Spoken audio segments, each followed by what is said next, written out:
Questions? How's practice been going leading up to tomorrow's game? We've had a very good preseason. Growing as a team in terms of, guys starting to get a little more defined roles heading into this year. Our returning guys have, taken on a little more ownership in terms of us taking the next step, which is a challenge for us. Doing some really good things, and we just got to, continue to improve and use every day as a challenge, in terms of being better than we were the day before. As I've said time and time again, that's kind of the, core concepts of our program, and we can't change that. But, I think our guys are excited to play against another competitor. Practices, this is week number 5, so it's been long. And but it's good to get out there and play against someone else, a team that is really, really loaded with its juniors and seniors, very veteran team, with a new coach that was at St. Leo that had great success at another school. So it'll be a good challenge for us tomorrow night. Coach, do you feel like you can pick up where you left off last season a little bit quicker considering how you guys finished? Yeah, I think that the two things is, one, you had momentum heading into our spring and summer workouts, and then obviously heading into fall practice and so forth. The other thing that's been good is, with only 2 freshmen on the team, everybody else was a returner. We've done a lot more playing in practice where we're able to review some stuff and then just go out there and compete within that segment, be it offense, defense, special teams, whatever the case might be. Where over the last 2 years, there was maybe a lot more walking through stuff and showing them and explaining why. They know how to do it. They know the why. Now we just have to get better at it. And sometimes the best way to do that is in live action. We still do all our breakdown stuff in order for our points of emphasis to be kind of drilled home. But, with a more veteran group, when I say veteran, it's interesting because it's still only 2 seniors, But, David and JB, it's like those guys have been here for 10 years already and they're only juniors, you know what I mean? But they've played so many minutes. So we have a lot of playing time experience for us. But with only 2 seniors, it's still unique. But practices are at a much faster pace than they have been the last 2 years. What is the next step for this team? I mean, what's the next goal? Well, I think the one thing is we're going to be faced with some challenges this year that we've never encountered before. And I mentioned some of it earlier. If we lost the game, I'm not sure anybody was like, whoa, what's going on? You know what I mean? I mean, we lost to the Citadel, no offense to the Citadel. And I had people coming up to me saying, wow, what a great game. They won 6 games last year or 8 games last year. But it was an entertaining game because it was up and down. We're going to face things that we've never faced before. And that's something that your connectiveness and your focus on where you want to get to, and there's steps along the way and there's bumps along the road that we're going to have to handle. Again, I've said it time and time again, we were 0-7 against the teams in our league that made it to the NCAA tournament. We weren't good enough to beat them. And I tell our guys all the time, if there's a goal that you want to achieve and you're not achieving it, if you're working hard, there's only one reason: you're not good enough yet. And so that means you got to get better, and you got to look at the things that you're not good at and get better in those areas.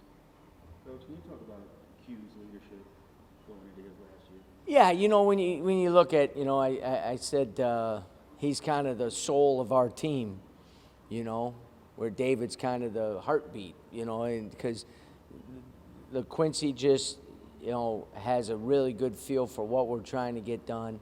He wears and plays with his emotions on his sleeve a little bit, which is good. You need that.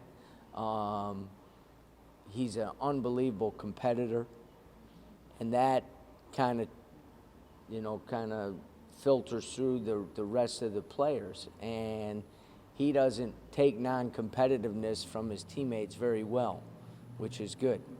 And he's earned the respect of our guys. And I think two things. One, with him fighting through all the lower leg injury that he had last year and only missing 2 games because of it was incredible. And I think he earned a lot of respect from our guys in that.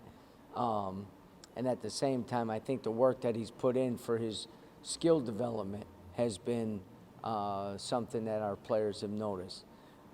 You have an opportunity to have a good team when your leaders are also your hardest workers and guys that have bought in the most.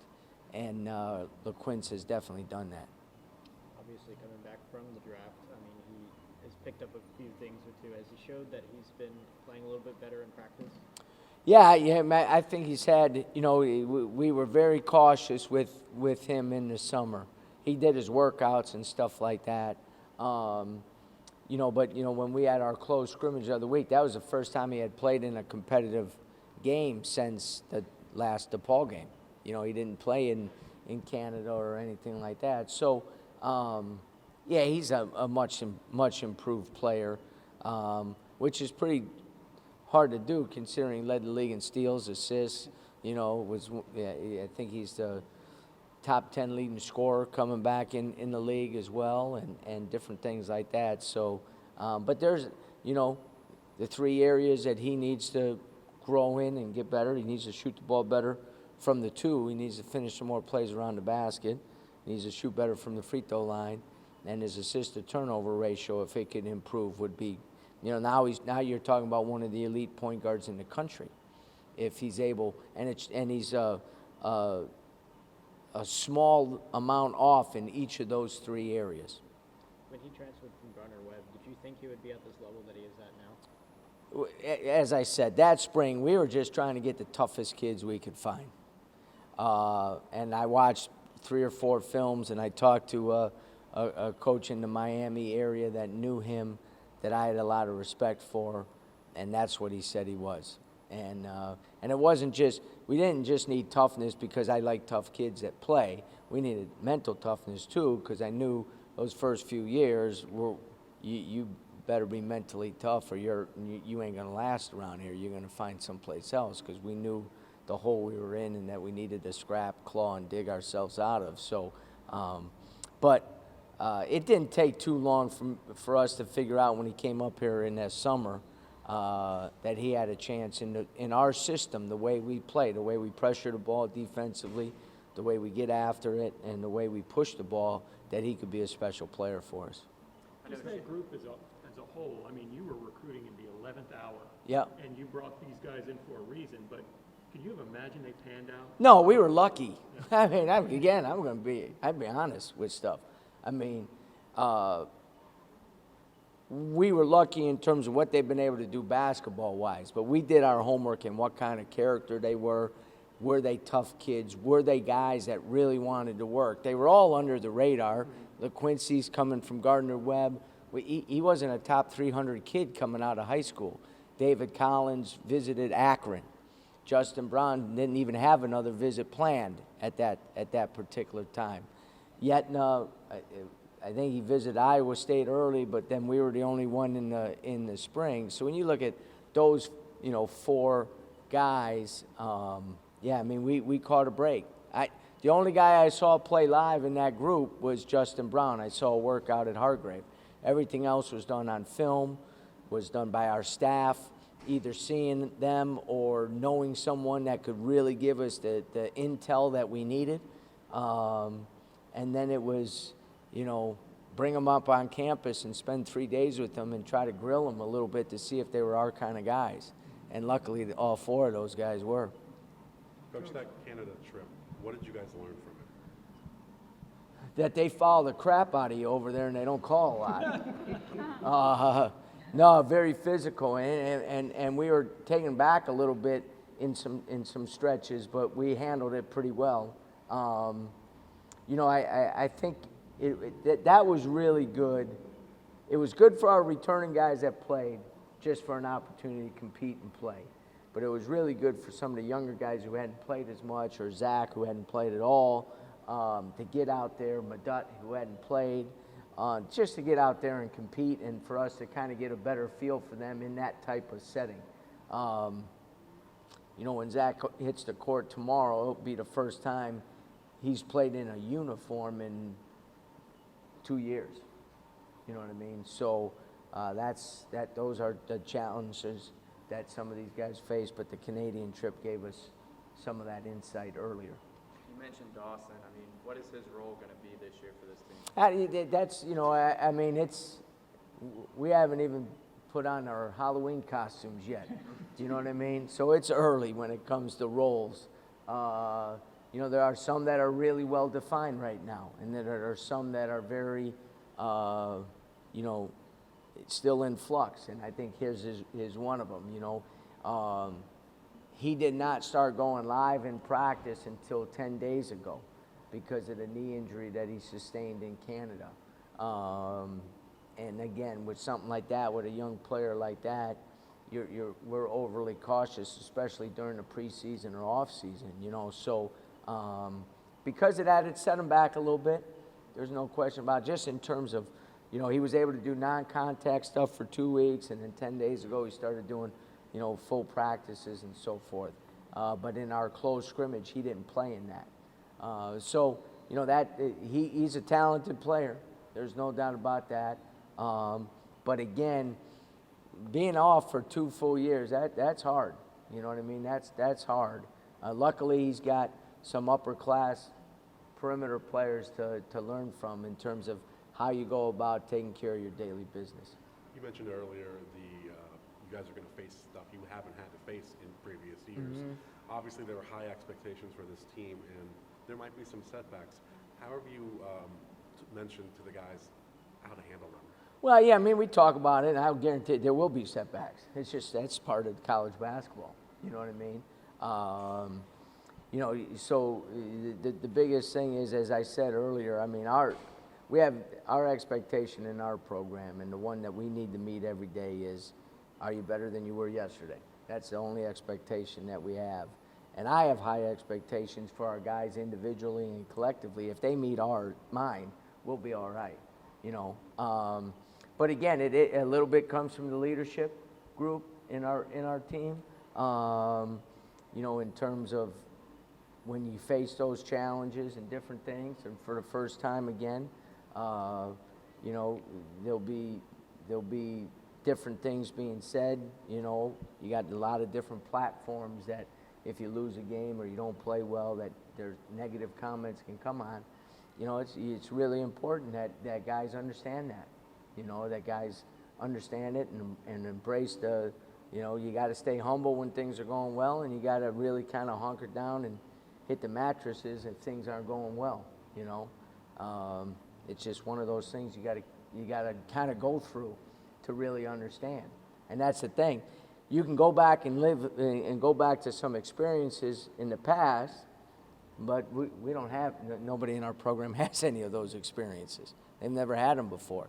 So it's going to be new every single time it happens. You mentioned, the Citadel earlier and them not getting to double-digit wins, but you don't really have a team like that. I mean, you've got a Florida State, a Utah State. How prepared and I guess how excited are the guys to play a tougher non-conference? Well, we talked about it, how important it was to build a great non-conference schedule, and there's 2 areas you have to hit to build a non-conference schedule that it puts you in position to play in the postseason, and that's what we put together this year. You have to play some really, high-level quadrant 1 teams. And then the one-way games, the single games that you play at home, have to be against quality opponents. You can't have 5, 6, 300 level teams on your schedule. So with our one-way games against a Furman who won 28 games last year, Wofford who won 30 games, Drexel out of the Colonial. Those type of teams, Florida Atlantic that won 18 games last year, and Dusty's done a great job there. They're going to be really good this year. Those help build the foundation, and then you play the Florida States, then you play the Boston Colleges out of the ACC, Utah State number 15 or 16 in the country. You go to the tournament, you play Loyola, who was in the Final Four 2 years ago. if you have a chance, you'll play New Mexico State, who I think is 12th or something like that, 30-5 last year, or whatever the case might be. On the other side, you got Nebraska out of the Big Ten, Washington State out of the Pac-12. So, you know, our guys are excited about it. You know, I'm excited about it to a certain extent, you know. But you want to put yourself in a position where heading into conference play, if you take care of things and you continue to develop, you're talked about as a team that can make it to, you know, a postseason, and that's where maybe years in advance of where we thought we'd be, that's where we're at right now. So we have to go. We had to kind of change it, the philosophy heading into this year. The other positive thing with this year's schedule, we only owe one game next year, and that's going back to Boston College. Everything else, the slate is clean, so you're able to now maybe if you have a good year and your RPI is good again, now you're able to start attracting some other teams. Because right now, the 2 or 3 300 level RPI numbers that we had really have impacted our ability to schedule out of conference opponents. Coach, you talked about mental toughness, climbing out of the hole. Where do you feel like you guys stand on that? Like, do you feel like you're kind of out of that hole, or do you feel like you still have some ways? Well, I think you always want to have that hole behind you and know where it's at. You know what I mean? Because you know, we can't forget where we were and how we got here. That's the biggest thing, you know, and it's a temptation where you start getting a little fat and sassy a little bit if you think you've arrived. We have not arrived. You know, have we made great strides? Is there some excitement around the program? No question about it. Do we have really high-level guys that have embraced doing the work and changing it? Yeah, we do. But we still got some steps to go. And we're at a point right now where the steps have to be made in wins and losses, you know, because our guys are doing great in school. They're doing, you know, both seniors are graduating again. We're doing so many other things, and so much of a building process is under the surface. And then the final phase, which usually doesn't happen in 1 year, to be honest with you, you know, because you also have to look at the history of the program when you look at how long it's going to take to build something as well. I think someone told me we have 3 times as many 20-loss seasons as we have 20-win seasons, you know. So you don't just snap your finger and all of a sudden you're you know, in the NCAA tournament in advance and winning 25 games every year. That, you know, take a special group. So one thing is you have to embrace that this group does have a chance to do something very, very special. You know what I mean? Very, very special. I don't know if we've ever had back-to-back. When's the last time we've had back-to-back winning seasons, let alone 20-win seasons? You know what I mean? So you're doing a dance the whole year, you know, because you're excited about where you're going, but you also know we ain't where we want to be yet. And so, you know, our guys have to be really, really together, and they have to, you know, we'll compete, you know, we always do that. But we have to get a little better within the competitiveness. I think that's a big step for us. Coach, in talking about like that, is there a benchmark this year that you feel you guys have to meet to consider the season not a failure? No, because I don't talk about, you know, someone asked me, you know, what are you afraid of? Not afraid of anything, you know what I mean? Because there's no failure, because it's how you respond to it that makes the difference. So I would never even use that word. We want to take another step as a program. I'm not sure there's a certain number that goes with that. I'll know, you know what I mean? I'll know by looking at how we respond, you know, because we may not get what we went 24 last year with that schedule and so forth. If we don't get there, is that? No, not even close, you know. So it's just something that we need to, you know, we evaluate on a daily basis. We really do. Because where we're at, there was no sense of trying to look forward more than one day. You know what I mean? So we just got to keep taking care of today.